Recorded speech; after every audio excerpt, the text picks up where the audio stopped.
நம பார்வதி பதையே ஹர மகாதேவா.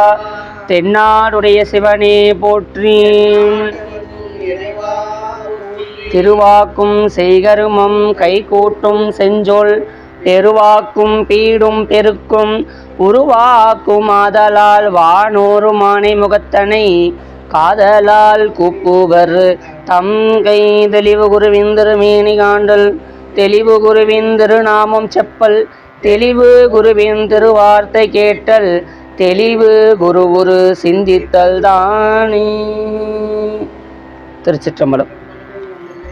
எல்லாமல்ல ஞானமே வடிவமாக திகழக்கூடிய நமது அருட்குருநாதர் மாணிக்க வாசக பெருமானுடைய பொன்னா திருவடிகளில் நமக்கெல்லாம் நீங்கா துணையாக விளங்கி வருகின்ற எம்பெருமானுடைய திருவடிகளையும் மற்றும் உள்ள அடியார்ம திருவடிகளையும் நம்முடைய மனமை மொழிகளாகிய முக்கரண வணக்கங்களை மிக பணிவோடு அரித்தாக்கி கொண்டு இப்பேற்பட்ட அற்புதமான இந்த சைவ சமயத்திலே நாம் பிறந்ததை எண்ணி முதற்கண் இறைவனுடைய திருவடிகளுக்கும் நம்முடைய குருமாவுடைய திருவடிகளுக்கும் நம் அன்பு கலந்த நன்றிகளையும் நம்மளுடைய வணக்கங்களையும் உரித்தாக்கி கொண்டு சைவத்தின் மேலோ சமயம் வேறு இல்லை, அதில் சார் சிவமாம் தெய்வத்தின் மேலோ தெய்வம் இல்லனும் என்று சொல்ல வார்த்தை கேட்ப இந்த தேனினும் இனிய திருவாசகத்தினை நாம் எல்லாம் பயில்வதற்கு இந்த திருக்குறள் கூட்டியிருக்கின்றது. இப்பேற்பட்ட அற்புதமான திருவருளுக்கு இணங்க இன்று நாம் திருவாசகத்திலே 42வது பதிகம் சென்னிப்பத்து என்கின்ற பதிகத்தை சிந்திக்க இருக்கின்றோம். அதற்கு முன்பாக நாம் ஐங்கர பெருமானை தியானம் செய்து நாம் நூலுக்கு நுழைகிறோம் என்று சொன்னால் இறைவனுடைய அந்த ஞானத்தை நாம் வழிபாடு செய்தல்னு அர்த்தம். அப்போ ஐங்கர பெருமானை தியானம் செய்து நாம் நூலுக்குள் நுழைய வேண்டும் என்பதன் நோக்கமாக நாம் பிடியதன் உருவமை என்கின்ற அந்த தேவார திருப்பதிகத்தினை பாராயணம் செய்து நாம் நூலுக்குள் நுழைவோமாக. திருச்சிற்றம்பலம். பிடியதன் உருவமை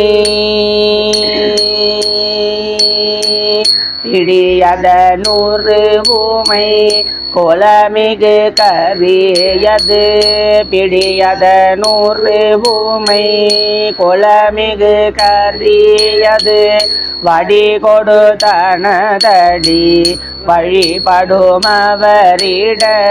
கடி கணபதிவர் கடி கணபதிவர் அருளினல் மிகு கோடை கடி கணபதிவர் அருளினல் மிகு கோடை வடிவினர் பயில் வலி வளமுறையிறையே வடிவினர் பயில் வலி வளமுறையிறையே பிடியதனுருவுமை கொலமிகு கரியது வழி கொடு தனதடி வழிபடும் அவரின் அடி கணபதிவர் அருளினர் மிகு கொடை வடிவினர் பயில் வலி வளமுறையிறையே. நம பார்வதி பதையே. உருவாய் அருவாய் உளதாய் இலதாய் மறுவாய் மலராய் மணியாய் ஒளியாய் கருவாய் உயிராய் கதியாய் விதியாய் குருவாய் வருவாய் அருள்வாய் குகனே. வெற்றிவேல் முருகனுக்கு அரோகணம். நால்வர் பெருமக்கள் துதி. பொழியர்கோன் பே பொழித்த புகழியர்கோன் கழல் போற்றி ஊழியர்கோன் கழல் போற்றி ஆழிமிசை கல்மிதப்பில் அணைந்த பிரானடி போற்றி வாழி திருநாவலூர் வாழி திருநாவலூர் வந்தொண்டர் பதம் போற்றி ஊழிமலி திருவாத ஊர திருத்தாள் போற்றி ஊழிமலி திருவாத ஊர திருத்தாள் போற்றி ஊழிமலி திருவாத ஊரது திருத்தாள் போற்றி தில்லை வாழந்தனரே முதலாக சீர்படைத்த தொல்லையதாம் திருத்தொண்டரு தொகையடியரு பதம் போற்றி ஒல்லையவரு புராண கதை உலகறிய விரித்துரைத்த செல்வமலி குன்றத்தூர் சேக்கிழார் அடி போற்றி. ஈராண்டில் சிவஞானம் பெற்றுயர்ந்த மெய்க்கண்டர் நினைத்தால் போற்றி. நாராண்ட பல்லடியார் கருள் புரிந்த அருணந்தி நற்றால் போற்றி. நீராண்ட கடந்தை நகர் மறைஞான சம்பந்த நிழல்தாள் போற்றி. சீராண்ட தில்லை நகர் உமாபதியா செம்பதும திருத்தால் போற்றி போற்றி. பக்தராய் பணிவார்கள் எல்லார்க்கும் அடியேன் பரமனையே பாடுவார் அடியார்க்கும் அடியேன். சித்தத்தை சிவன்பாலே வைத்தார்க்கும் அடியேன் திருவாரூர் பிறந்தார்கள் எல்லார்க்கும் அடியேன். முப்போதும் திருமேனி தீண்டுவர் கடியேன் முனிவர்க்கும் அடியேன். அப்பாலும் அடி சார்ந்தார் அடியார்க்கும் அடியேன். அம்மானு காலே ஆரூரன் ஆரூரில் அம்மானு காலே. 63 மலரடிகள் போற்றி போற்றி. அருட்குருநாதர் ராஜேந்திரனையா பொன்னா திருவடிகள் போற்றி போற்றி. அருட்குருநாதர் பேரூர் ராஜன குருமகாசன திருவடிகள். அருட்குருநாதர் ஒளியகம் ஒளியரசையா பொன்னா திருவடிகள் போற்றி போற்றி. ஆதாரமாகவே மாணிக்க வாசக பாதார விந்தங்கள் பணிகுமாம் அருட்குருநாதர் மாணிக்க வாசகர் மலரடிகள் போற்றி. திருச்சிற்றம்பலம். அப்படி குருநாதருடைய திருவடிகள் எல்லாம் நமது சென்னிமிசை சூட்டி பணிந்து அவர்களுடைய குருவருளும் திருவருளும் நிரம்ப பெற்று வந்திருக்கக்கூடிய அடியார்களுடைய வாழ்வில் எல்லா வளமும் பெற முதற்கண்ணாக இறைவனுடைய திருவடிக்கு விண்ணப்பம் வைத்து இந்த வகுப்பினை நாம் தொடங்குவோம். இன்று நாம் தேனினும் இனிய திருவாசகத்திலே 42வது திருப்பதிகமாகிய சென்னி 10 என்று அற்புதமாக ஒரு பதிகத்தை சிந்திக்க திருவருள் கூடியிருக்கிறது. திருப்பெருந்துறையில் அருளியது சிவ விளைவு எழுச்சியர் ஆசிரிய விருத்தம். எல்லாரும் எடுத்துங்க. சென்னி 10. இந்த பதிகத்திலே இறைவனை அந்த சென்னி மன்னி சுடருமே, அப்படிப்பட்ட சுடரு சென்னி என்று சொன்னால் தலை, அப்படிப்பட்ட அந்த தலை மீது இறைவன் அந்த திருவடியை வைக்கிறான். யாருக்கு? மாணிக்க வாசக பெருமானுக்கு. எங்க? திருப்பெருந்துறையில்.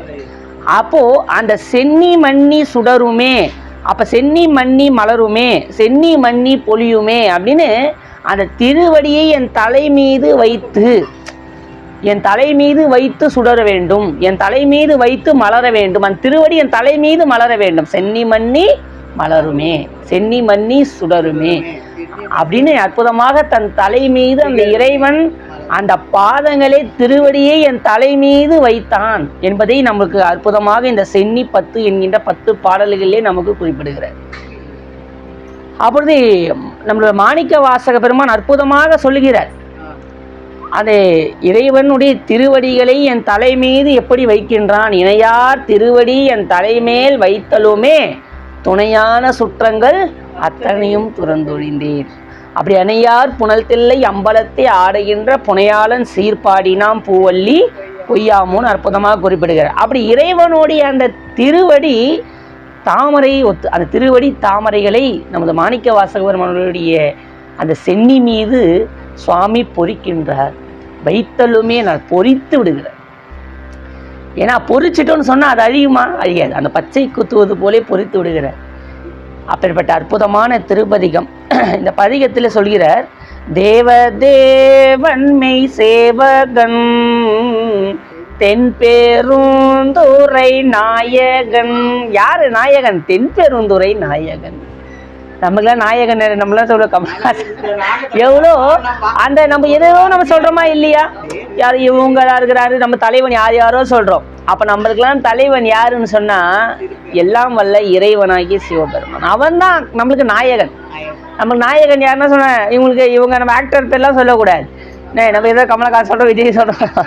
அப்போ நம்ம நாயகன் யாரு? எல்லாம் வல்ல இறைவன். சொல்ற தேவ தேவன்மை சேவகன் தென்பெருந்துறை நாயகன்.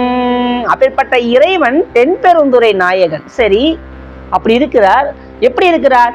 மூவராலும் அறிவொன்னா மூவர் என்று குறிப்பிடுகிறார். மூவர்னா யாரு?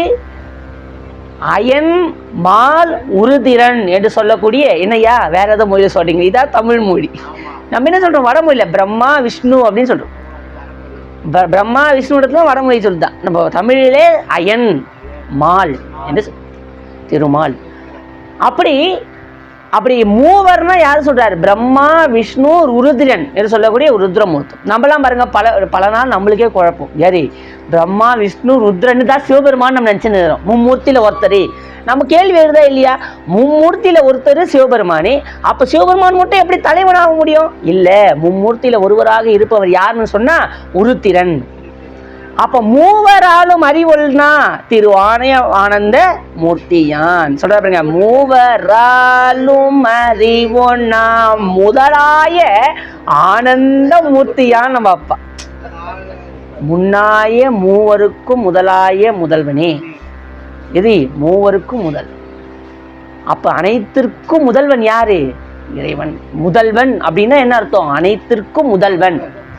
அகர முதல எழுத்தெல்லாம் ஆதி பகவன் முதற்றே உலகு.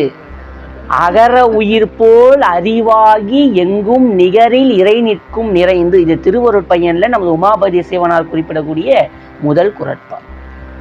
எப்படி அகரமாகிய அனைத்து எழுத்துக்களுக்கும் அடிப்படையாக அமைகின்றதோ அதே போல இறைவனை ஒட்டியே இந்த உலகமாகிய தோற்றம் இருக்கின்றது. அனைத்தும் இறைவனை தொற்றியேதான் இருக்கின்றதே ஒழிய அவன் அல்லாமல் இது இல்லை. அல்லது இல்லை, அதாவது நீ ஒன்றும் இல்லை, அல்லது ஒன்றும் இல்லை. பாருங்க இப்பெல்லாம் திருவாசகம். அன்றி ஒன்றும் இல்லை, நீ அல்லாது ஒன்றும் இல்லை. பாருங்க, அப்ப இறைவன் எதுவும் இதுதான் சிவமான்னு கேட்டா சொல்ல முடியாது. இதுதான் இறைவனா? ஆஹா இல்லப்பா. சரி, அப்ப இது இல்லாமையா? இதுவுள்ளே அவன் இருக்கிறான், ஆனா இதுதான் நான் கேட்டா அது கிடையாது.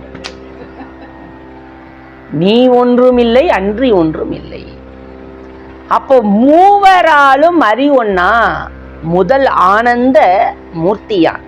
யாவராயினும் அன்பரன்றி. அடுத்தது ஒன்று வைக்கிறாரு பாருங்க. மூவரால கூட அறிய முடியாதுங்க, ஆனா அறிய முடியும். யாரால் அறிய முடியும்? சொல்லுங்க, யாரால் அறிய முடியும்? யாவராயினும் அன்பரன்றி. நம்ம சொல்லுவோம்ல, இவங்களை தவிர இவங்களெல்லாம் பார்த்துக்க முடியாது. அப்ப அந்த தவிர யாரு? அவர்கள் தான் அடியார். அடியார்களுக்கு எளியவன். நம்ம திருவாசகம் படிச்சோமா இல்லையா? அடியாருக்கு எளியவன். அப்படி அதான் சொல்ற. அப்படிப்பட்ட யாவராயினும் அன்பரன்றி அறிவொண்ணாம் மலர் ஜோதியான். அப்படிப்பட்ட ஜோதி வடிவானவன் நமது இறைவன். அப்படிப்பட்ட தூய மாமல சேவடி கண் நாம் சென்னி மன்னி சுடருமே. அப்பேற்பட்ட இறைவனை நாம் சென்னியில் நம் கைகளை கூப்பி அவன் திருவடியை நாம் தலை மீது வைத்து வழிபடுவோம். சென்னி மன்னி சுடருமே. அப்படி அந்த கைகளை தூக்கி சிவா சிவான்னு சொல்லணும். கோயிலுக்கு போனால் நீங்க என்ன வேணா நினைச்சு பார்த்துங்க. நேற்றுதான் ஆசை பத்தி என்கின்ற அற்புதமான திருப்பதியத்தினை சிந்தித்தோம். கருடற் கொடியோன் காண மாட்டாட் கடச்சேர் வடி என்னும் பொருளை தந்து இங்கு என்னை ஆண்ட பொல்லா மணியேயோ. இருளை துறந்துட்டு இங்கே வா என்று அங்கே கூவும் அருளை பெறுவான் ஆசைப்பட்டேன் கண்டாயம்மா. அப்பேற்பட்ட அருளை பெறுவான் ஆசைப்பட்டேன். சீவான் தீமொய்த்து திரும் அந்த சிறுகுடில் இது சிதைய கூவா கோவே கூத்தா காத்து ஆட்கொள்ளும் குருமணியே தேவா தேவர்க்கு அறியானே சிவனே சிறிது என் முகம் நோக்கி ஆவா என்ன ஆசைப்பட்டேன் கண்டாயம்மா. எப்படிலாம் சொல்றாரு பாருங்க. பஞ்சேலனைய பாகத்து ஒருவா பவள திருவாயால் நீ அந்த அஞ்சேல் என்ன ஆசைப்பட்டேன் கண்டாயம்மா. அம்மா பக்கத்தில் உட்கார கொஞ்ச நேரம் திரும்பி என்ன அஞ்சேல்னு சொன்ன அஞ்சற்க என்ற ஒரு வார்த்தையில் எப்பேற்பட்ட வலிமை இருக்கிறது. இப்போ ஜோதி அம்மா வராங்க, ஐயா இந்த மாதிரி எனக்கு எவ்வளோ பிரச்சனை இருக்குதுன்னா அஞ்சற்க. இந்த ஒரு வார்த்தைக்கு கூடிய வலிமை எந்த வார்த்தையும் கிடையாது. கவலைப்படாதம்மா நான் இருக்கிறேன். அந்த வார்த்தை எப்பேற்பட்ட வார்த்தை. அந்த தைரியம் எல்லாருக்கும் தரணும். சில பேர் மரண தருவாயில் துடிச்சா கூட ஐயா நாங்கள் இருக்கிற கவலைப்பட. சில பேர் நெகட்டிவாகவே பிறந்திருப்பான் பாவம். அப்போ தான் எதனா ஒரு பிரச்சனை ஒரு ஹாஸ்பிட்டல் போவார். என்னங்க பிரச்சனை? இல்லைங்க எனக்கு என்னன்னு தெரியல, இப்போ தான் இப்படி நெஞ்சு வலிக்கிற மாதிரி இருக்குது. இதே மாதிரி தாங்க எங்கள் வீட்டு பக்கத்து வீட்டில் கூட நெஞ்சு வலிக்குதுன்னாரு. அப்புறம் நேற்று தான் பொட்டுன்னு போட்டாரு. பாருங்க, அவன் என்னது நெகட்டிவாகவே இருப்பான். இந்த ஹாஸ்பிட்டலுக்கு போனால் நல்லா பார்க்கலாம் இந்த கதையெல்லாம். அப்போ என்னது, எந்த சூழ்நிலையும் நம்ம நேர்மறையான எண்ணங்களை விதித்தல் வேண்டும். எல்லாம் இது எது நடந்தாலும் நல்லதே நடக்கும். அப்படி நம்மளுடைய குருமார்கள் எல்லாம் எதை விரும்பி பெற்றார்கள்? வேண்டுங்கால் வேண்டுதல் பிறவாமை. அது மட்டும் இல்லை, முன்னொரு குறட்பாவில் சொல்லியிருப்பார், வேண்டும், அதாவது வேண்டுதல் வேண்டாமை இலானடி சேர்ந்தார்க்கு யாண்டும் இடும்பை இல. கடவுள் வாழ்த்துல அற்புதமான ஒரு திருக்குறள், திருவள்ளுவர் என்ன சொல்ற. இப்போ யாரு எந்த கடவுளுக்கு விருப்பு வெறுப்பு இல்லையோ அந்த கடவுளை நீ பற்றினால் உனக்கு துன்பம் என்று ஒன்று இல்லை என்று வள்ளுவர் செய்கின்றார். வேண்டுதல் வேண்டாமை இலானடி சேர்ந்தார்க்கு யாண்டும் இடும்பைனா துன்பம் நத்தம். எனக்கு என்ன இல்லை, துன்பம் இல்லை, யாண்டும் இடும்பை இல்லை. நல்லா சிந்திச்சு தெளிதல் வேண்டும். ஏதோ அந்த குறட்பாக்கெல்லாம் படிக்கிறோம்னு நம்ம இருந்துடக்கூடாது. யாண்டும் எது இல்லை, துன்பம் இல்லை. இதை நம்ம அருட்குருநாதர் மாணிக்க வாசகர் சொல்லி இருக்கிறார். எனக்கு இல்லாத பெருந்துரை பெருமான் திருநாமங்கள் பேசுவார்க்கு எது வரும்? எனக்கு இல்லாததோர் இன்பம்தான் வரும், இன்பம்தான் வரும். அப்பேற்பட்ட பற்று அற்றானை நாம் பற்று நிறுத்தல் வேண்டும். நம்ம குருமார்களும் எதை ஆசைப்பட்டாங்க? ஆசைப்படுவதற்கு ஆசைப்பட்டார்கள். இது நிலையான ஒன்றிற்கு ஆசைப்பட்டாங்க. இன்னைக்கு பாருங்க, நம்ம எது மேலேயும் ஆசை வைக்கிறோமா இல்லையா? அந்த ஆசையெல்லாம் நிலையற்றதுன்ற எண்ணம் நம்மளுக்கு வருதல் வேண்டும்.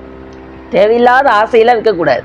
பணம் மீது, பொருள் மீது, பந்தம் மீது, உறவு மீது, பசங்க மீது, எது மேல இருக்கக்கூடிய பற்றும் நம்மளுக்கு துன்பத்தை நல்குவன. நல்லா சிந்திச்சுக்கணும். ஐயோ, என் பொண்ணு என்ன நல்லா வளர்ந்து நம்மளை பார்த்துக்கோம், பையன் பார்த்துக்கோம், எதுவும் கிடையாது. ஒரே ஒரு ஆள் பார்த்துப்பார், யாரு? சிவபெருமான். ஏன்? அவர் ஒரு ஆள் மட்டும்தான் நம்ம மீது எந்த பலனையும் எதிர்பார்க்க மாட்டார். யாது நீ பெற்றது ஒன்று என்பால் அந்தம் ஒன்றுமில்லா ஆனந்தம் பெற்றேன், யாதொன்று பெற்றது நீ என்பால். சுவாமி எது நமக்கு இருந்து பெறுகிறார்? ஒன்று. எய்த்தேன் நாயேன் இனி இங்கு இருக்க இல்லேன், இவ்வாழ்க்கை வைத்தாய் வாங்காய் வானோர் அறியா மலசேர் வடியானே. திருவாசகம் பாருங்க, ஒண்ணுக்குள்ள ஒண்ணு போனா திருவாசகத்தை போல் ஒரு வாசகம் இருக்க முடியுமா? அந்த வாசகத்தை நாம் மனதிலே அந்த பசுமரத்தாணி அரைந்தாற் போல என்கின்ற வாசகத்திற்கேற்ப நம்மளுடைய மனதிலே வைத்து கொள்ள வேண்டும். அந்த காலகத்திலே ஒரு பழமொழி சொல்வார்கள், 1000 காக்கைக்கு ஒரு கல் என்று சொல்வார்கள். அந்த 1000 காக்கைக்கு ஒரு கல் என்பது, நம்ம எவ்வளவோ ஒரு பல காக்கைகள் இருக்கும், ஒரு காக்கையாக விரட்ட வேண்டிய அவசியம் இல்லை. ஒரு கல்லை தூக்கி இருந்து 1000 காக்கம் பறக்குதா இல்லையா? ஒரு காக்கா கூட தனித்தனியாக கல்லு தூக்கி வச்சுக்கிறாங்க இல்லை. 1000 காக்கைக்கு ஒரு கல்லு போலே சிவாயனம் என்கின்ற ஒரு வார்த்தையிலே நம்மளுடைய பந்த பாசங்கள் எல்லாம் நீங்கி நம் இறைவனை சென்று அடைய வருகிறோம். ஒரு கல்லை வைத்தார், அந்த திருவடியை வைத்த உடனே துணையான சுற்றங்கள் அத்தனையும் துறந்து வேண்டும். அப்படிப்பட்ட நீதி நெறி நூல்கள் எல்லாம் நம்மளுக்கு வகுத்தது என்ன? அப்படிப்பட்ட இறைவனுடைய திருவடியை சென்று அடைய வேண்டும். அப்படி தூய மாமல சேவடி கண் நாம் சென்னி மண்ணி சுடருமே, சென்னி மண்ணி சுடருமே. அப்ப நிலையான ஒன்றிற்கு ஆசைப்படுங்கள். அந்த ஆசை உண்மையான ஆசையாக இருக்கும்.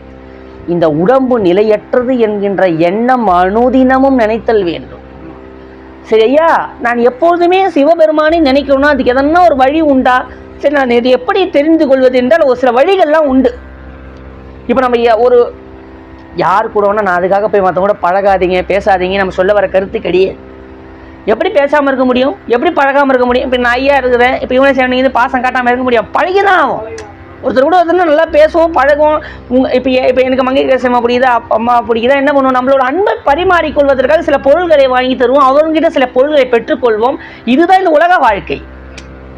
நான் இறைவனை தவிர நினைக்க மாட்டேன், உங்ககிட்ட பேச மாட்டேன், அவங்ககிட்ட பேச நம்ம வாழ முடியுமா? இது எப்படி சொன்னார்கள்? அப்ப நம்ம தவறாக புரிந்து கொள்ளக்கூடாது. அப்ப சதா சிவசிந்தனை என்று என்ன சொன்னார்கள் என்று சொன்னால், நம்ம ஒரு கூட்டத்தில் இருக்கிறோமா, அப்ப அனைவருடன் நல்ல நட்பு பாராட்டி பழகு, ஆனால் சிந்தை செய்வது சிவத்தை செய் என்று சொன்னார்கள். எப்படி சொன்னார்கள்? அற்புதமான வார்த்தை. சிந்தையில் அவர்களை ஓட விடாத, பழகும் போது பழகு. இப்ப ஜோதியம்மா இருக்காங்களா, இப்ப நான் ஜாலியா ஒரு 1/2 மணி நேரம் பேசுங்க, அவங்க அம்மா பாய் அப்படி சொல்லிட்டு வெளியே போன உடனே சிந்தையில உட்காரும் போது அந்த ஓட்டத்தை விடாதீங்க, சிவநாமத்தை சொல்லுங்க. இது ஈஸியா ஒரு வார்த்தையில் இல்லையா? இதுதான் ஒரு சூப்பரான சொல்யூஷன். சொல்யூஷன் நம்ம கிட்ட இருக்குதா இல்லையா? சிவாய நம்ம உட்காருங்க. அப்போ அந்த சொல்யூஷன் இதுதான் நம்மளுக்கு. அப்போ சதா சிவ சிந்தனையிலே நாம் இருந்தோமே ஆனால் நமக்கு நல்லா, நீங்கள் இன்னொன்று நல்லா புரிஞ்சிக்கணும். எது முக்கியம்னு சொன்னால், நமக்கு எவ்வளவுதான் சிவபக்தி இருந்தாலும் ராவணன் எவ்வளவோ பெரிய சிவபக்தன், ஒழுக்கம் இல்லையாதனால் அவன் மாண்டு போனான். ஒழுக்கத்தின் எய்துவர் மேன்மை, இழுக்கத்தின் எய்துவர் எய்தாப்பழி. அப்போ நம்ம எது ஒழுக்கம் உடைமை அப்படி அந்த ஒழுக்கம் விழுப்பம் தரலான் ஒழுக்கம் உயிரினும் ஓம்பப்படும் என்கின்ற ஒழுக்கமுடைமை என்ற திருக்குறள் அதிகாரத்திலே அற்புதமாக வள்ளுவர் அற்புதமாக சொல்கிறார். அப்படி என்ன முக்கியமானது அந்த ஒழுக்கம். நம்ம ஒரு இறை நெறியில் இருக்கிறோமா, ஒழுக்கமாக இருக்கணும். இறைவனை எப்படி நம்ம ஒழுக்கமான சிந்தனையிலே இறைவனை வழிபாடு செய்யணும். அப்போ எது முக்கியம்? நம்ம சுவாமி வழிபாடு செய்தது மட்டும் முக்கியம் இல்லை, அங்கே இடத்துல அந்த தயா கருணை என்று நம்மளுக்குள்ளே வரணும். ஒரு அடியாரை பார்த்து அன்பாக பேசணும். தீய சொற்கள் வாயில நம்ம வரவதை தவிர்த்து கொள்ளுதல் வேண்டும். கடுஞ்சொல் பேசக்கூடாது, பயனில் கூறக்கூடாது, புறங்கூறல் ஆகாது. நம்ம இதெல்லாம் நம்ம வினைகளை ஈட்டிக்கொள்ளக்கூடாது. அப்போது நம்ம என்ன செய்யணும்? சதா அந்த இறைவனுடைய திருநாமங்களை சொல்லி நம்ம முதல்ல நம்ம ஒரு ஆள்கிட்ட நீங்கள் பேசுகிறோம், ஒரு ஆள் போயிட்டாங்கன்னா அவங்கள பற்றி நம்ம புறங்கூறக்கூடாது. இதெல்லாம் தீய வினையில் சேரும். வினை கோட்பாடுலாம் நம்ம படிக்க ஆரம்பிச்சிட்டோன்னா நிச்சயமாக சொல்கிறேன், அதெல்லாம் படித்தா நம்மளுக்கு ரொம்ப பயமே வந்துடும்னால வினை கோட்பாடு உள்ள படிக்கும் பொழுது ஆஹா, அப்போ நம்ம மொத்தமாக வினை தான் செய்து கொண்டு இருந்திருக்கோம் எத்தினாலும் நம்ம தோணுச்சு எனக்கு. அப்பொழுது நம்ம என்ன செய்யணும்? இந்த பேர்பட்ட வகுப்புகள் எல்லாவது கலந்துக்கணும். வாரத்தில் 2 நாட்கள் வகுப்பு. இதை கூட நம்ம இந்த 2 மணி நேரம் இறைவனுக்காக செலவிட செய்யணும் கூட நினச்சி பார்த்துங்க. நம்மளுடைய பிறவி கொடுத்ததற்கான காரணம் என்ன? அவனை நினைப்பது. மற்ற பற்றெனக்கின்றினின் திருநாமமே மனம் பாவித்தேன். அப்படிப்பட்ட இறைவனை நாம் சதா நினைத்து கொண்டே இருக்கணும். அப்படி சிவத்தையே நினைத்தவர்கள் சிவமாகவே மாறி சிவத்தன்மையை எய்தினார்கள். நம்ம எதை நினைக்கிறோம்? சிவத்தை தவிர சவத்தை நினைக்கிறோம். சவம்னா என்னது? என்னையா போனோம் நினைக்கிறோம். ஜட பொருள்னு பேர். எதெல்லாம் அசை விட்டுருக்குதா சவம் தானே. அப்போ இது சவம் இல்லையா? இது பெரிய சவம். நம்ம எதுக்கு போகணும்லாம் வச்சுட்டு நல்ல விஷயங்களும் பல இருக்குது. அப்போ என்ன? நல்ல நல்ல விடயங்களை நாம் எடுத்துக்கொள்ளுதல் வேண்டும். அப்போது நல்ல தீய பழக்க வழக்கங்கள் இருக்கக்கூடாது. அப்பப்பட்ட இந்த மது சூது போன்ற விடயங்கள்லாம் நம்ம தாண்டி இதெல்லாம் இதெல்லாம் நம்ம கடந்து இறைவனை சென்று அடைவது அவ்வளவு எளிதான விஷயம் இல்லை. நம்ம ஞானியர்களே எவ்வளவோ அதை நினைத்து வருந்தினார்கள் அந்த மனமாகிய ஓட்டத்தினை. இப்போ அந்த மனமாகியது எப்படின்னு சொன்னால் அந்த 5 குதிரைகள். இப்போ ஒரு குதிரை வேகமாக ஓடுதுன்னு சொன்னால் சடான்னு பிடிச்சி முடக்கினா அது எப்படி நிற்கும்? நிற்காது. அது நின்றுடும். அப்படி அடக்கி நிற்பான்னு நம்மளும் சேர்ந்தா கீழே விழுவோம். அப்போ என்ன பண்ணுவோம்? இப்போ நம்ம வண்டியில் போகிறோம். உதாரணம் நம்ம இப்போதைக்கு குதிரையை விடுங்க, ஏன்னா அந்த காலத்துக்கு அதையெல்லாம் விடுக்க வேண்டாம். இப்போதைக்கு நான் பார்த்தோம்னா வண்டியில் போட்டோம். இப்போ நம்ம நல்லா ஸ்பீடாக ஒரு 80ல் போகிறோம்னு வச்சிங்க, சடா நம்ம நிப்பாட்டுவோமா? பிரேக் போட்டு கொஞ்சம் கொஞ்சமாக ஃபஸ்ட்டு ஸ்பீடை ஃபுல்லாக ரேஸை விட்டுட்டு கொஞ்சம் கொஞ்சமாக கீரை ஸ்லோ பண்ணி பிரேக்கை விட்டு பிடிக்கிறோமா இல்லையா? சடான்னு பிடிச்சா என்னவாகும்? பிரேக்கை பிடிக்கலனாலும் ஆபத்து, பிடிச்சாலும் ஆபத்தாயிடுதா இல்லையா? பிரேக்குனால விழுந்தவங்க பல பேர் இருப்பான் இந்த காலத்து. விழுந்தவங்களாம் கூப்பிட்டு கேட்டு பாருங்க, ஐயா நான் பிரேக்கை பிடிச்சதா விழுந்தேன் அப்படின்னா இந்த சடான்னு பிடிச்சா தடுமாற்றம் வருதா இல்லையா? அதே மாதிரி புலன்கள் அனைத்தையும் சுவை, ஒளி, ஊறு, ஓசை, நாற்றம் இவற்றின் 5 வகை தெரிவான் கட்டே உலகு திருக்குறள். அப்போ இந்த புலன்கள் எல்லாம் எப்படி? அதை பொறுமையாக அதனை பழக விடணும். முதல்ல எடுத்த உடனே அப்படியே ஒன்றும் இல்லைங்க. ஒருத்தன் நல்லா ஃபுட்பால் கிரவுண்டில் விளையாடுறான், அவன் கடன்னு இழுத்துன்னு போய் சிவன் கோயிலை நிப்பாட்டி அவன் கையில் ஒரு தாளத்தை கொடுத்து அடின்னு அடிப்பான். எப்படி அடிப்பான்?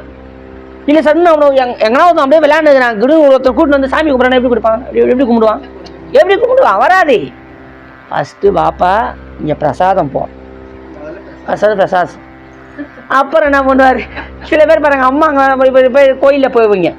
அப்போ என்ன பண்ணுவாங்க? போயிட்டாங்கன்னா இந்த மாதிரி பாப்பா என்னை இட்டுன்னு போகிறதுக்கு கோயிலுக்கு வருவான். சும்மா இருக்கிறத வாட கொஞ்சம் பிரசாதம் வாங்கிடுவாங்க. அவன் பிரசாதம் சாப்பிட்டுக்கினே கேட்டுனுப்பான். இங்கே பாட்டு பஜனை பாடின்னு இருப்பாங்க, பொறுமையாக சாப்பிடுவான். அப்புறம் இன்னும் நல்லா தானே பாடுறாங்க. அப்புறம் கொஞ்சம் அப்படியே வந்துன்னு அப்புறம் கொஞ்சம் நம்ம கோயிலுக்கு லைட்டாக விபூதி வைப்பான். அப்படியே கொஞ்சம் கொஞ்சமாக அந்த பழக்கம் ஆகும். அப்புறம் என்ன சும்மா வர்றது அந்த பூ தேங்காய் எதனா வந்து கொடுத்துட்டு அப்புறம் வரணும். சரி என்னதான் செய்கிறாங்கன்னு பார்ப்போம், கொஞ்சம் உட்காந்து நல்லா தானே இருக்குது அப்படின்னு அந்த எண்ணம் வரும். அவள் பாருங்க, கொஞ்சம் கொஞ்சமாக பாருங்கள், அந்த இறைவன் மீது அந்த அன்புன்றது தானாக வருதா இல்லையா? அப்புறம் என்ன செய்கிறோம்? அவர்களும் ஒரு காலத்து என்ன கொஞ்சம் கொஞ்சமாக அந்த புலன் அடங்கி கொண்டே வரும். அந்த நிலையில் கொஞ்சம் கொஞ்சமாக விடணும். காலையில் எழுந்தா நமச்சிவாயம் சொல்லு, இது பழக்கம். அதுதான் நான் பெரியவர்கள் என்ன செய்தாருங்கன்னா, ஆலயம் தொழுவது சாலவும் நன்று என்ற வாக்கியத்திற்கேற்ப தினைக்கும் என்ன பண்ணாங்க, கோயிலுக்கு போகணும் பழக்கத்தை ஏற்படுத்தினாங்க. ஏன் தினைக்க கோயிலுக்கு போ, ஒரு நாள் அது பக்தியாக மாறும். ஃபஸ்ட்டு நீ வா, நீ வந்த உடனே நீ ஒன்றும் தேவாரம் திருவாசமாக பாட சொல்ல போத்தல, கோயிலுக்கு வா, ஃபஸ்ட்டு வா, இறைவனை பாரு, கையெழுத்து கும்பிடு, சாப்பிட போயினே. இதே மாதிரி ஒரு 3 வருஷம் 2 வருஷம் வா. அதுக்கப்புறம் வரையா சும்மா இருக்காத, வா, அங்கே இருக்கிற ஒரு குப்பையை பெருக்கி போட்டு அந்த தண்ணி மூண்டு ஊற்று, ஏன்னா வேலையை செய், இதை பார்த்து. அப்புறம் அந்த பயிற்சி கொஞ்சம் கொஞ்சமாக கொடுக்குது. அப்போ பாருங்க, கொஞ்சம் கொஞ்சமாக வரும்போது அந்த புலன் கொஞ்சம் கொஞ்சமாக அடங்கினதே இல்லையா? அப்புறம் காலையில் ஏன் தீக்கையெல்லாம் கொடுக்குறாங்க? காலையில் எழுந்தால் நம்ம சிவ வழிபாடு பண்ணால் செய்ய மாட்டான் எவனும். அப்போ தீக்கைன்னு ஒன்று கொடுத்து கொஞ்சம் பயம் வந்தால் தானே செய்கிறோம். ஆஹா, தீக்கை வாங்கிட்டோம், அப்போ கட்டாயம் பண்ணிடணும் அப்படின்ற ஒரு பயம் வருதா இல்லையா? நம்ம ஆளு என்ன காலையில் எழுந்து நல்லா தூங்கினே இருக்கோம். எழுந்துடும், அம்மா நான் போக மாட்டேமான்னும். அதை நல்லா இப்போ டம்மு 4 தலைமையிலே அடித்து நம்ம டக்குன்னு போவோம், தலை வாரி விடுவோம், அதை பல் நம்மளே வாயில் வச்சு பேஸ்ட்டு வைப்போம், தூங்கினே இருக்க, நம்மளே நல்லா வலிக்கு விடுவோம். ஏன்? 50,000 பணம் கட்டிட்டேங்க. எங்கே கட்டிட்டான்? ஸ்கூலில் கட்டிட்டோம், பணம் கட்டிட்டோமே, போய் தானே ஆகணும். என்ன பண்ணுது? நம்மளாம் நல்லா வலிக்கு, அது நல்லா தூங்கினே தலைமை தண்ணி கிளி ஊற்றி வாரி கீறி அது சாப்பிடாது. அப்படியே பாருங்க, காலையில் வெளியிட்டு வேனில் வச்சு நுந்து அதில் வேன் ஆறுனாடி அப்படியே இழுத்துன்னு விடுக்கணும் போவோம், வேனில் ஏற்றி விடுவோம். ஏன்? அது பணம் கட்டிட்டோம் ஐயா அப்படின்னு அந்த ஒரு இதில். அதனால தான் தீக்கை, இது உதாரணத்துக்கு உங்களுக்கு புரியும்படி சொல்லிக்கணும். அப்போ ஏன் தீக்கையெல்லாம் நல்கினார்கள் என்று சொன்னால், அந்த இறை வழிபாட்டிலே ஒரு நெறி வர வேண்டும். நம்ம வாங்கிட்டோமே, அப்போ சுவாமியை நம்ம என்ன பண்ணணும்? பூஜை செய்யணும். அப்போ காலையில் எழுந்துக்கிறோம், பூஜை செய்யணுமா இல்லையா? அந்த நெறி நம்மளுக்கு வளருகின்றதா இல்லையா? அப்போ காலையில் எழுந்துக்கணும், அந்த சுவாமி நம்ம வழிபாடு செய்யணும் அப்படின்றது நம்மளுடைய நெறி. காலையில் எழுந்த உடனே என்ன பண்ணுறோம்? நேராக பூஜை ரூமுக்கு போகிறோம், சுவாமி நமச்சிவாயம் சொல்கிறோம், நம்மளுடைய அன்றாட கடமைகள் எல்லாம் முடிக்கிறோம், மறுபடியும் குளிச்சுட்டு வந்து மறுபடியும் அனுஷ்டானம் செய்கிறோம். அப்புறம் நம்மளுடைய விசேட தீக்கை பெற்றவர்கள் அதற்கான சிவபூஜை வழிபாடுகளை செய்கின்றார்கள். அதன் பிறகு அப்போ அது தொடர்ச்சி வருகிறதா இல்லையா நமக்கு? அப்போ அந்த பயிற்சி தினந்தோறும் நம்ம காலையில் அந்த சிவபூஜையை செய்து செய்து செய்து செய்து நமக்கு என்ன, அந்த பழக்கமாகி விடுகிறது.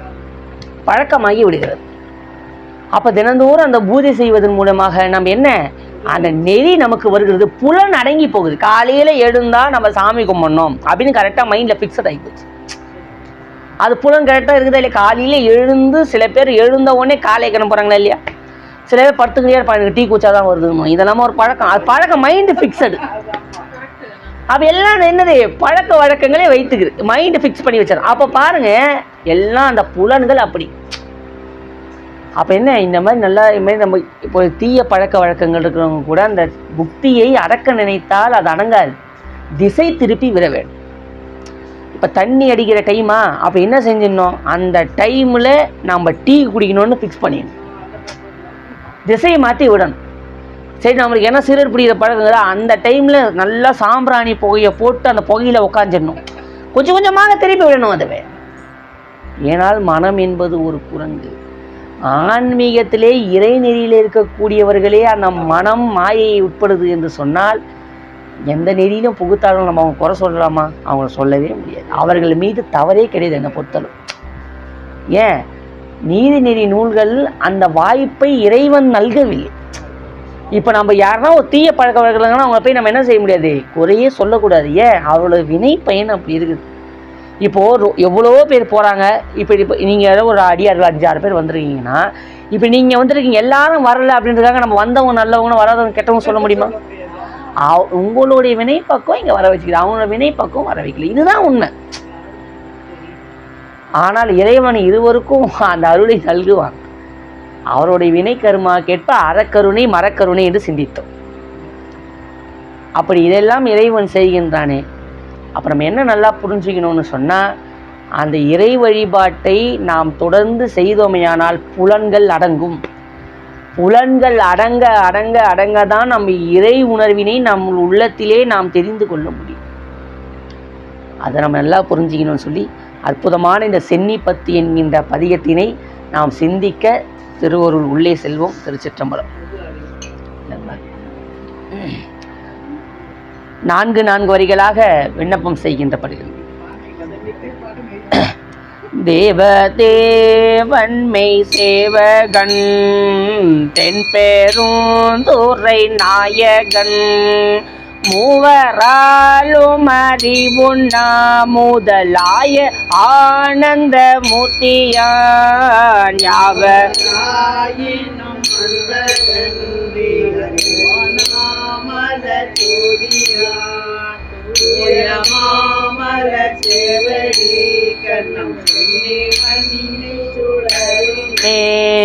அட்டமூர்த்தி அழகன் இன்னமுதாய ஆனந்த வெள்ளத்தான் சித்தன் மெய் சிவலோக நாயகன் தென்பெருந்துறை சேவகன்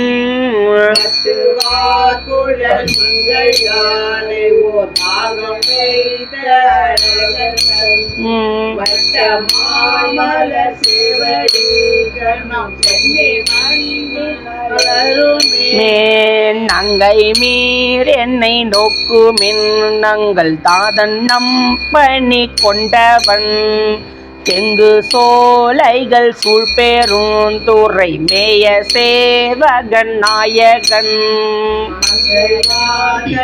வரையும்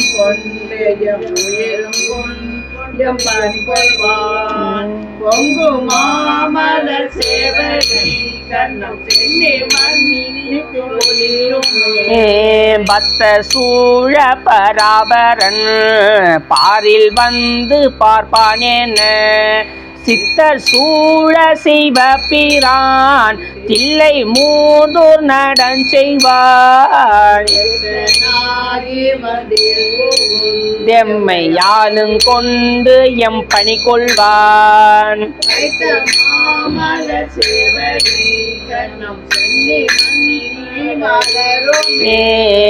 மாய வாழ்க்கையை மெய்யென்று எண்ணி மதித்திடா வகை நல்கினான் வேய தோல் உமை பங்கன் எங்கள் திருப்பெருந்துறை மேவினான்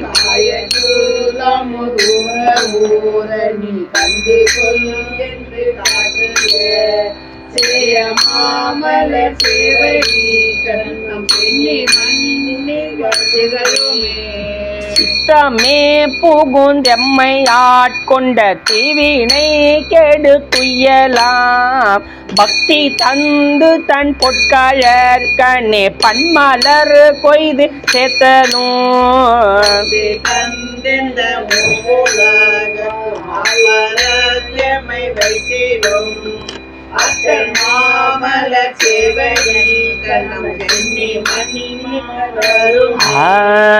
பிறவி என்னோமி கடலை நீந்தத்தான் பேரருள் தந்து அருளினான் அறவை என்று அடியார்கள் தங்கள் அருள் கூழாம் புக விட்டு நல்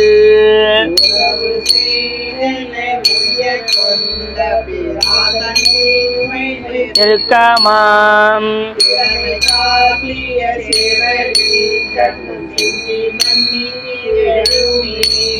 முழுவினால் போதிந்திடும் குறும்பையில் பொய்தனை ஒழி வித்திடும் எழிகொள் ஜோதியம் ஈசன்யம் வீரான் என்னுடைய அப்பன் என்றென்று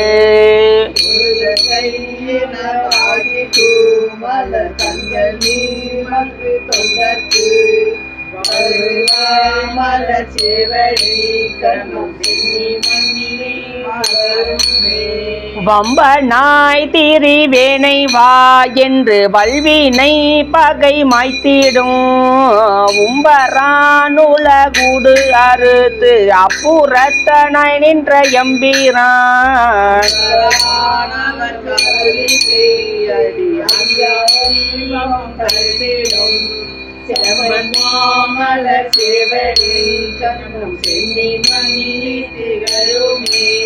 முத்தனை முதல் ஜோதியை முக்கன் அப்பனை முதல் வித்தினை சித்தனை சிவலோகனை திருநாமம் பாடி திரிதரும்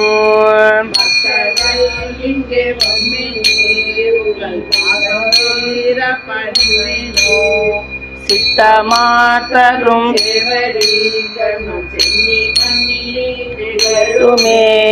சித்தமாயனம் சேவடி கண்ணம்.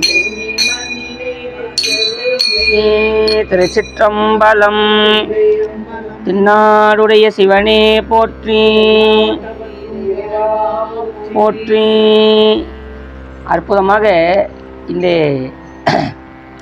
5வது பாடலிலே சொல்லுகின்றார் நமது அருட்குருநாதர்.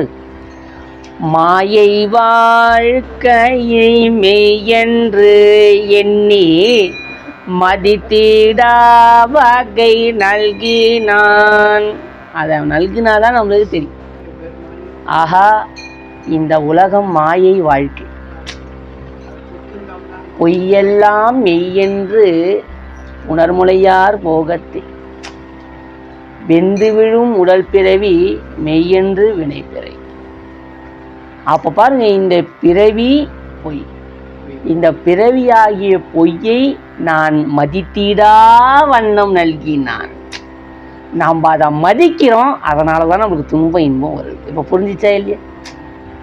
நாம் அதை பற்றி ஐ டோன்ட் கேர் அப்படின்னு நம்ம அதை விட்டுட்டா நம்மளுக்கு துன்பம் இன்பம் வரப்போதா?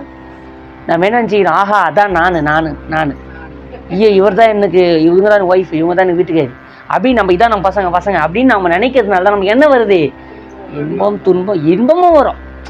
ஒரு நாள் அப்படியே என்னம்மா கொஞ்சம் அந்த குழந்தைய போட்டு, என் குழந்தை என்னம்மா எனக்கு திரும்ப பாராட்டு. ஒரு நாள் பார்த்தா சொல்லுவோம், எனக்கு வாட்சி இது பாரு, சொல்கிறோமா இல்லையா? அப்போ எது? ரெண்டுமே வரும், இன்பமும் வரும் துன்பமும் வரும். மாயை வாழ்க்கையை மெய்யென்று அப்ப அந்த மாயை வாழ்க்கையை மெய் என்ற மெய்னா உண்மை, அப்படி உண்மை என்று நான் எண்ணி மதித்திடா வகை நல்கினான். நான் அதை மதித்திடாத வண்ணம் எனக்கு நல்கினான். அப்ப வேய தோல் உமை பங்கன், அப்படிப்பட்ட வேய தோல் உமை பங்கன் எங்கள் திருப்பெருந்துறை மேவினான். எங்க மேவி இருக்கின்றான்? திருப்பெருந்துறையில மேவி. அப்பேற்பட்ட திருப்பெருந்துறை மேவினான். காயத்துள்ள முதூர ஊர நீ கண்டுகொள் என்று காட்டிய. காயத்துள் அப்படின்னா நம்மளுடைய உடம்பு.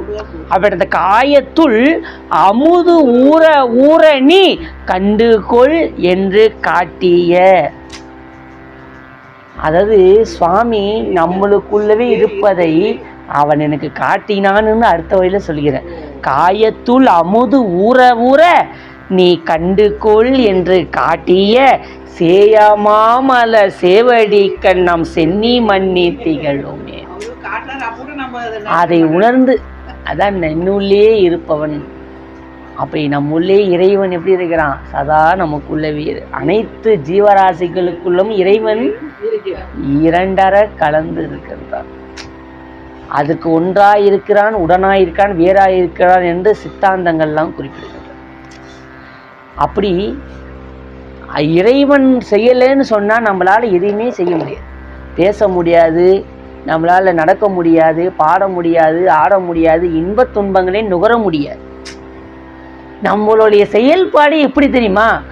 சின்ன விஷயங்கள் கூட இது இறைவனால நடந்தது என்பதை நாம் ஏற்றுக்கொள்ள மாட்டோம். நம்மளே ஏற்றுக்கொள்ள மாட்டோம். இது எப்படி பாருங்க, ஒன்றும் இல்லை. நம்ம ஒரு பெண் இருக்குதுன்னு வச்சுங்க, ஒரு பெண்ணு உதவியை கொண்டு நம்ம எழுதுகிறோம், ஒரு பேப்பரில் எழுதுகிறோம், எல்லாம் எழுதுகிறோம். ஒரு பேனா வச்சு எழுதுங்கால் கோல் காணா கண்ணே போல. அந்த எழுத்தெல்லாம் எழுதுனா கூட நம்ம என்ன நினைக்கிறோம்? நாம தான் எழுதணும்னு, நம்ம கை தான் எழுதணும், பேனாவோட உதவி நம்ம நினைச்சு பார்க்குறோம், நினைக்க மாட்டோம். ஒரு எழுதும் போது கூட பேனாவோட துணையை மறந்து போயிடும். நான் தான் எழுதினேன், நம்ம துணையை மறப்பதே பெரிய விஷயம் நம்மளுக்கு. எல்லாமே நம்ம ஒன்றும் இல்லை, நம்ம யாருன்னா பார்த்தோம்னா கூட நான் தான் பார்த்தேன், நான் கண்ணால் பார்க்குறேன்றோம். இந்த லைட்டெல்லாம் ஆஃப் பண்ணிட்டா நம்ம எதிர்க்கு என் கண்ணு தான் இருக்குது, ஏன் தெரியல, இப்போதான் தெரியுது, வெளிச்சத்தோட உதவியால் தான் நம்மளை பார்த்துட்டு இருக்கேன். அப்போ நம்ம அதையே மறக்கிறோமா இல்லையா? அப்போ நம்மளுடைய உயிர்கள் பிறப்பு என்னது? நன்றி. என்னன்றி கொண்டாருக்கும் உய்வின்தான் உய்வில்லை, செய் நன்றி கொன்ற மகற்கு. நம்ம பிறவிலேருந்தே அது இருக்குது போல இருக்குது. நான் எனக்கே அப்போ தான் சிந்திக்கும் போது தான் தெரியுது, இயல்பாகவே இருக்குது. என்ன? நன்றி மறத்தல். அப்படி நன்றி நம்ம மறக்காதவங்க சொன்னால் நான் இதை ஏற்றுக்கவே மாட்டேன். ஏன் நன்றி மறக்காதவங்க நம்ம சாதா இளம் வயதுலேருந்தே சிவத்தை நாடி இருப்போம். ஆஹா, சுவாமி நம்மளுக்கு இவ்வளோலாம் செய்தார், தனுக்கரண புவனங்கள் புகழெல்லாம் கொடுத்தாரு அப்படின்னு. ஆனால் அந்த அஜ்ஞானத்தெல்லாம் தாண்டி இப்பயாவது அவனுக்கு நன்றி சொல்வதற்கு ஒரு வாய்ப்பை நமக்குலாம் ஏற்படுத்திக்கிறது எவ்வளோ பெரிய விஷயம் பாரு.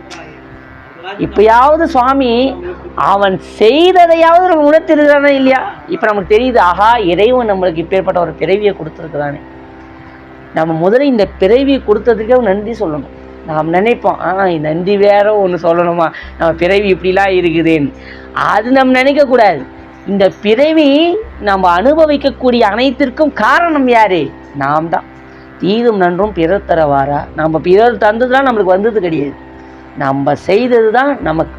இன்னைக்கு நம்ம இங்கே திருவாசக வகுப்புகளை கலந்துக்கிறோமா, இங்கே சாமி வந்து ஆஹா இந்த பலனை எத்தனுமே நான் பக்கத்து டக்கத்து கூத்துற நம்ம ஏற்றுப்போமா? ஆஹா நான் இவ்வளோ நாள் கஷ்டப்பட்டு போய் என்ன ஆயிடுதுன்னு அதை எப்படி ஏற்றுப்போம்? நம்ம செய்தது நம்மளுக்கு தானே. அதே மாதிரி தான் நன்மையாகட்டும் தீயதாக இருக்கட்டும், இப்போ நம்ம செய்தது தான் நமக்கு வரும். இது நல்லா உணர்ந்து கொள்ள வேண்டும். அப்போ நன்மையும் தீமையும் பிறர் தருந்து வருவது இல்லை. அப்போ நம்ம நன்மை வருதா, நம் நல்வினையின் பொருட்டு அது வருது. தீயது வருகிறதா, தீவினையின் பொருட்டு நமக்கு வந்து சேர்க்கிறது. அப்போது இது போல நன்மையும் தீமையும் பிறர் பொருட்டு வருவதில்லை, நாம் செய்ததின் பொருட்டே நம்மை வந்து அடைகின்றது என்பதை நாம் புரிந்து கொள்வோம். அப்படி 7வது பாடலில் சொல்கின்றார், பிறவி என்னும் இக்கடலை நீந்தத்தான் பேரருள் தந்து அருளினான். இதை திருக்குறள்ல சொல்லு. பிறவி என்னும் பெருங்கடல் நீந்துவர் நீந்தார் இறைவனடி சேராதார். பாருங்க, எல்லாம் ஒண்ணுதான். அப்ப திருக்குறள்ல சொல்றீங்க. அப்ப என்ன பிறவி என்பது? என்ன கடல். இந்த கடலிலே இறைவனாகி அந்த தெப்பத்தை நாம் வைத்திருந்தாலும் கூட குருநாதராகிய அந்த துடுப்பு இல்லை என்று சொன்னால் இலக்கை சென்று அடைய முடியாது. ஆஹா நம்ம படகுலை மட்டும் ஏறிக்கணும்னு ஜாலியாக இருந்தால் படகுல இருக்கலாம், ஆனால் கடக்கணும்ல. இருத்தல் முக்கியம் இல்லை, கடக்கணும். சும்மா ஏறி நம்ம உட்காந்துட்டு ஜம்மு ஏறி இல்லைன்னா மாட்டிக்கணும் நடு சென்டரில். ஆஹா படகு வந்துச்சு அப்படியே உட்காந்தே எத்தனை நாள் உட்காந்தே இருப்போம்.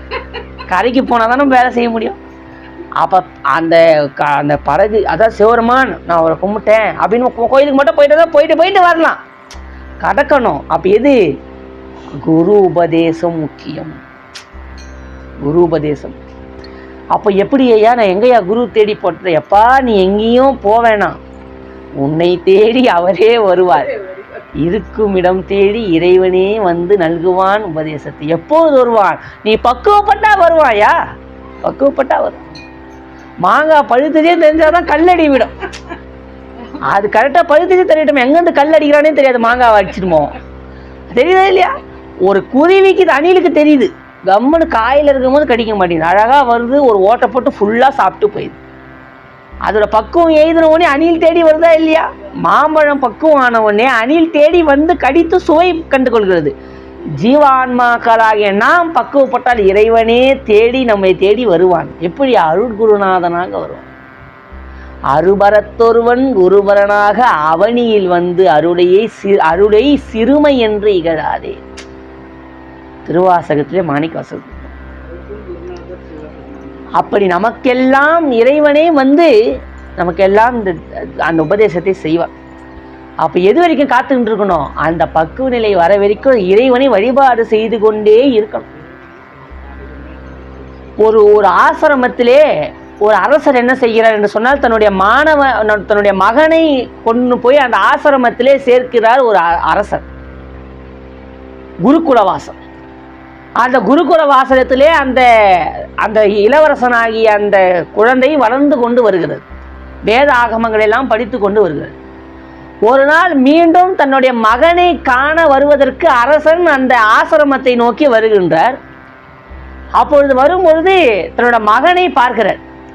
அப்போ என்ன பண்ணுறான், அவங்க குருகுலத்தில் போனால் குரு என்ன சொல்கிறத செய்யணும். காலை அமுத்தணும், அங்கே தண்ணி பூச்சி ஊற்றணும், வீட்டு வாசலில் கூட்டணும், சமைக்கணும், துவைக்கணும், கழுவணும். அப்போ என்ன செய்கிறாருன்னா, இளவரசன் ராஜாவோட மகன் அவர் என்ன பண்ணுறார், அங்கே போய் விறகு வெட்டின்னு வந்து போடுறார். நைட்டு அடுப்பில் சமைக்கணுமே. ஒரு ராஜா பார்த்தா மனசு எப்படி இருக்கும்? அடடா இளவரசன் எனக்கு அடுத்தது ஆட்சியில் உட்கார போகிறவர் இப்படி போய் ஒரு குருகுலத்தில் இப்படி இருக்கிறாரேன்னு போய் அந்த குருவை கேட்கிறார், ஐயா தங்களுக்கு இது நியாயமா? இது போல தன்னுடைய மகனை இப்படி பணியால் செய்ய வேலையை கூடிய செய்யலாம். அவனுக்கு வெறும் அந்த உபதேசம், அவனுக்கு இருக்கக்கூடிய அந்த ஞானத்தை மட்டும் தானே நான் அழுக சொன்னேன். அவனை போய் இந்த பணியால் செய்யக்கூடிய வேலையெல்லாம் விட்டு அவனை வேலை வாங்குறதில்லே என்று கேட்கின்றார். உடனே ஒரு அரசனுக்கு கோவம் வந்து மகன் அவர் ஒன்னே நம்மளுடைய யாரு குரு எதுவுமே வாயே திறக்கலை, அமைதியாக இருக்கின்றார். சரி உன் மகன் வந்தால் அழைத்து கொண்டு போ என்று சொல்கின்றார், ஒரே வார்த்தை. உடனே என்ன செய்கிறாரு ராஜா, அவரை கூப்பிட்றார். அரசன் கூப்பிட்டு, மகனே இங்கே வா, நம்ம போய் விடலாமா, நம்ம வீட்டுக்கு கிளம்பலாம், இங்கே வேண்டாம் அப்படின்னு சொல்லி உடனே அந்த சீடன் சொல்லுகின்றான். யார் அந்த மகன் சொல்கிறாரு, ராஜாவோட மகன், அப்பா நான் குருவியிடம் செய்ய வேண்டிய வேலை விலகி விட்டிருந்து போடக்கூடிய வேலை இன்னும் மீதி இருக்கின்றது. மற்றும் குருவிடம் சென்று நான் குருவினுடைய ஆணையின்படி தான் நான் இருப்பேன், அவருடைய அனுமதி அன்றி நான் எங்கும் வரேன் என்று சொல்கிறான் அந்த மகன். உடனே குரு பார்க்கிறார், இப்பொழுது உன் மகன் பக்குவப்பட்டு விட்டான், அவன் அழைத்து செல் என்று சொல்கின்றார். இதுதான் பக்குவ நிலை. எப்போது அந்த பக்குவம் வருகிறதோ அதான் முக்கியம். உடனே நம்மள அந்த என்ன பண்ணுவோம், ஆமாப்பா இந்த ஆள் போட்டி அவன் உயிர் எடுக்கிறான், வாப்பா போயிடலான்னு போயிடும். அந்த சீடனுக்குரிய பக்குவத்தை பார், அந்த குருவோடைய சொல்லை தான் தட்டக்கூடாது. இது இப்படி வழிபாடுனா வழிபாடு செய்யணும். அப்போ அதுதான் முக்கியமானது. குரு வழிபாடு முக்கியமாக. குருவை மனசில் நினச்சிக்கணும். நம்மளை இந்த நல்வழிப்படுத்துகின்ற குருமார்களெல்லாம் மனசில் நினச்சிக்கணும். ஐயா அவங்களுடைய உபதேசம்லாம் இல்லைனா நம்ம இன்னைக்கு இப்படிலாம் படிப்போமா? நம்மளுடைய குருநாதரும் மாணிக்க வாசகர் சதா அவரை நினைக்கணும். மாணிக்க வாசகம் எடுக்கும் போதெல்லாம் மாணிக்க வாசகா மாணிக்க வாசகா மாணிக்க அப்படின்னா இதற்கெல்லாம் அம்மா கேட்டது கரெக்ட் தான். எத்தனை ஆண்டுகள் என்று சொன்னால் நம்மளுடைய திருஞான சம்பந்தர் வாழ்ந்த காலகட்டத்தை வைத்துக்கிறோம். 7ஆம் நூற்றாண்டு 8ஆம் நூற்றாண்டு திருவாசர், அதாவது நம்ம 7ஆம் நூற்றாண்டு 8ஆம் நூற்றாண்டுல நம்மளுடைய திருநாவுக்கரசர், நம்ம திருஞான சம்பந்தர் காலகட்டம் 11ஆம் நூற்றாண்டு நம்மளுடைய சுந்தரமூர்த்தி நாயனர் காலகட்டம். அந்த காலகட்டத்துக்கு அப்புறம் தான் நூல்கள்லாம் செய்கின்றார்கள். ஆனால் திருவாசகம் எப்போது தோன்றிருந்து காலம் வரையறுக்க முடியவில்லை, ஆராய்ச்சிக்கு முற்பட்டதாக இருக்கின்றது. இதுதான் உண்மை. அப்போ இந்த நூல்கள் எல்லாம் காலத்தை கடந்து நிற்கின்றன. எவ்வளவோ பேர்களாம் எழுதுனாங்க, இந்த நூல் எப்படி நிற்குது? ஏன்? இதுதான் வேதம் போடுறோமா இல்லையா? அப்ப இது காலம் எது ஒரு உண்மை. அப்ப பாருங்க, காலம் கடந்து நிற்கும். சிதம்பரத்திற்கு சென்று ராஜராஜ சோழன் அவர் கூட யாரு நம்பியாண்டார் நம்பிலாம் சென்று சிதம்பரம் அந்த கருவறையிலே ஏட்டுக்களை எடுக்கிறார்கள், ஓலைச்சுவடிகள் எல்லாம். அந்த வரலாறு நீங்க பார்த்துருப்பீங்கன்னு நினைக்கிறேன். அப்ப அந்த ஓலைச்சுவடி எடுக்கும்போது தில்லை தீட்சிதர்கள்லாம் ஒத்துக்கல. ஆகா, நம்ம தேவார மூவர்கள் வந்தால்தான் நாங்கள் அந்த கருவறையே துறப்போம் என்று சொல்லிவிடுகிறார். யார் வந்தா துறப்பீங்க ஐயா? இது யார் இந்த தேவாரம் திருவாசகெல்லாம் எழுதுனாங்களோ அவங்களே வந்தாதாங்க நாங்கள் அந்த ரூமை திறந்து விடுவோம், அது வரைக்கும் எடுக்க மாட்டோம்ட்டாங்க. ஆனால் ஓலைச்சுவடியெல்லாம் அந்த ரூமில் தான் இருக்குது, அவர்கள் எழுதிய சுவடியெல்லாம். உடனே மன்னனுக்கு ஒரு யோசனை வருது. சோழ மன்னன் என்ன செய்கிறார் என்று சொன்னால், திருநாவுக்கரசர், திருஞான சம்பந்தர், சுந்தரமூர்த்தி நாயனார், மாணிக்க வாசகர் சிலையை செய்து அந்த சிலையை பெரிய யானையிலே ஏற்றி ஒரு படைசூழ வருகின்றார். தீட்சிதரெல்லாம் கேட்குறாங்க, என்னையா இங்கே பாருங்க, மாணிக்க வாசகர், சுந்தரமூர்த்தி நாயனார், திருஞான சம்பந்தர் நிற்கிறாங்க, இப்போ தொடங்க கதுவேன்ற. உடனே அவர் சொல்லுகிறார், இதெல்லாம் நாங்கள் ஏற்றுக்கிட மாட்டோம், ஆளாக வந்து சொன்னால்தான் நாங்கள் ஏற்றுக்கொள், இது வெறும் சிலை என்று சொல்லிவிடுகிறார். உடனே ராஜா பார்த்து கேட்கின்றார், இவர்கள் சிலை என்று நீ சொல்கிறாயே, அப்ப அந்த மூலஸ்தானத்தில் நிற்கிறாரே அவர் யார் என்று கேட்டு விடுகிறார். இவர்கள் சிலை என்றால் அவரும் சிலை, இவர்கள் நாயன்மார் என்றால் உள்ளே தில்லையில் யார் நடை செய்கின்ற இறைவனும் உயிரோட்டமாக இறைவன் நிற்கிறான் என்பதனை ஏற்றுக்கொள்ளும் சொல்கிறார்கள். திகைப்பு உட்பட்டு வார்த்தையின்றி வார்த்தை பேச்சின்றி நிற்கின்றார். அப்போது அந்த ரூமை திறந்து விடுறாங்க. அந்த அறையிலே சென்று பார்த்தால் புற்று எழுந்து அங்கே ஓலைச்சுவடிகளாம் கரையான் பாதி தின்று பல ஓலைச்சுவடிகள். அப்படி தட்டி இப்படி எடுத்தால் என்ன தெரியுது? தோடுடைய செவியன் என்கின்ற திருஞாசம் பித்தா பிறை சூடி. பார்த்தா சுவாமி ஐயா பாதி ஓலைச்சுவடி மக்கி அடிந்து போய்விட்டது. அதில் சுவாமி பாருங்க, 2 நூட்கள் மட்டும் அழிவு இன்றி கொடுத்த சிறு ஒரு பாடல் கூட சேதம் இல்லாமல் கொடுத்த 2 நூட்கள் எந்த நூல்கள்னு சொன்னால், ஒரு நூல் நமது திருவாசகம், மற்றொரு நூல் நமது சுந்தரமூர்த்தி நாயனாருடைய திருப்பாட்டு. இந்த 2 நூட்களுக்கு மட்டும் எந்த அழிவும் இல்லாமல் அந்த ஓலைச்சுவடி வந்து சேர்ந்தது. ஆனால் திருநாவுக்கரச நாயனார் எழுதி எவ்வளவோ பாடல்கள் கரையாக நடித்துவிட்டு, அதே போல் தேவாரங்கள்லாம் சரி உண்டு. வருந்தி அழுதனர். அதற்கு அருவரையிலிருந்து அசரீரி கேட்டது. என்ன கேட்டது என்று சொன்னால், இக்காலத்திற்கு தேவையானதை யாம் தந்தோம் என்று சொன்னார். சிவபெருமானே சொல்லிட்டு நம்ம பாருங்க, இந்த கால தேவையான பாடலாம் சுவாமி, அந்த பாடல் நம்ம சிந்திக்க மாட்டோம்ல. அதுதான் நம்ம எல்லாம் பார்த்துக்கிட்டோம். ஏன்னா இதெல்லாம் உண்மை, எனக்கு கேட்டு தெரிஞ்சுக்கல. அப்போ காலத்தை கடந்து நிற்பது தான் நம்மளுடைய வேதமாகி நூல்கள். மற்ற நூல்கள் எல்லாம் நம்மளுக்கு நிற்காது, காலத்தினால் அழிவு பெறும். அப்போது இந்த நூல்கள் என்னது, காலத்தினால் அழிவு அற்றது இல்லை. காலம் கடந்து ஒரு சமயம், ஒரு நூல் என்று சொன்னால், ஒரு வேதமாகிய நூல் என்று சொன்னால் காலத்தை அங்கீகரிக்க வேண்டும்.